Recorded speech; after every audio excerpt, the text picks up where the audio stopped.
What's going on, guys? This is Hassan from the Spiritual Walks. I hope everyone is doing amazing. Let's suppose that the earth is conscious.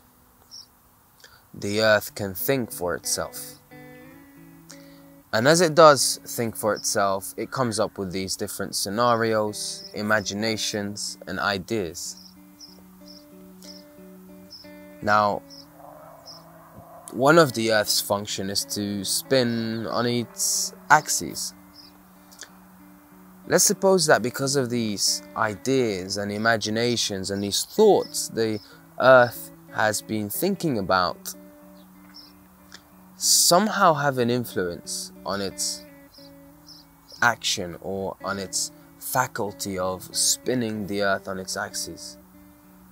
And the Earth at some point just worries that, oh no, I may not be able to continue to spin. What if I start spinning backwards all of a sudden? What if I fall off my axis? What if I... whatever, right? Scenario after scenario and thoughts after thoughts. Now let's suppose, for an example, a tree. This tree behind me. Same thing, it's conscious of itself. It can think for itself. It can come up with ideas. It can have a conversation, a dialogue with itself. And as it comes up with these ideas, all of a sudden it thinks, oh no. What if I am growing in the wrong direction? What if I am not growing to the opposite direction of gravity? What if I am not growing in the direction of the sun?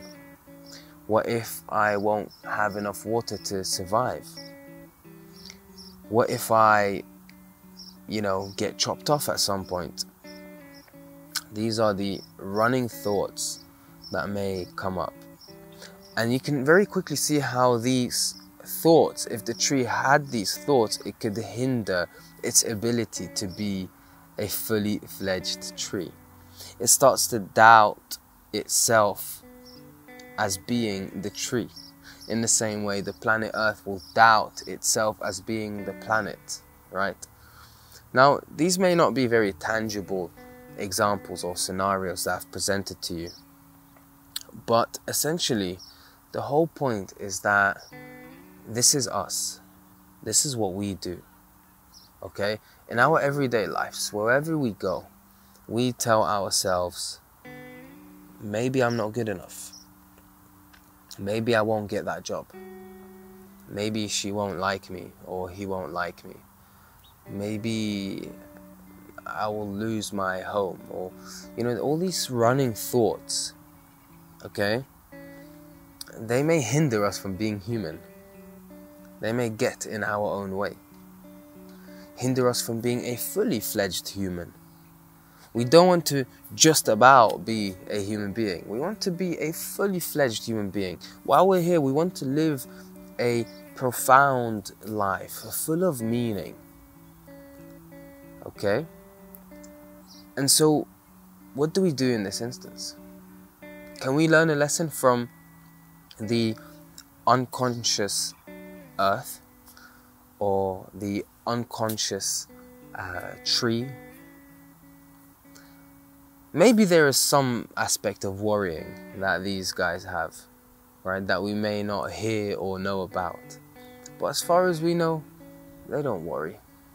The tree doesn't worry if it's about to be chopped off, or if a woodpecker will, knock off some of its branches or whatever, right? And so can we learn a lesson from that? Can we tune ourselves to a place where we are like the tree, we are like the planet? Whether the tree is having a good or bad day, it shows up. Whether the planet is having a good or bad day, it shows up. We still see the sun rise. The moon is still in sight. And that's pretty clear. It shows us that it shows up. No matter the weather, how often Earth might sneeze in a particular region, how it might get ill, how it might overheat, is showing up, right? And it's keeping it spinning on its axis. In the same way the tree is showing up, it's thriving to become the best and most magnificent tree. Do we have that thrive? Or have we succumbed to the inner dialogue that tells us that we are not good enough? That we can't be the greatest versions of ourselves? And this is really a reflection on letting go. What would happen if we let go of these thoughts? What would happen if we let go of all these scenarios? What would happen? Would our life improve? Or would it get worse? I mean, it's a no-brainer. Surely it would improve. By letting go of these obstacles that we constantly trip over. By letting go of that which gets in the way of living a profound, meaningful life. Okay? I hope that you find some benefit in this self-reflection, because it's really something that I like doing from time to time. I like to see what sort of attachment, what am I holding on to when I really don't need to hold on to it, right? It's like sometimes we use these ideas, we play around with these ideas like they're stress balls. We're really grabbing onto them like so tightly when it's pointless, okay?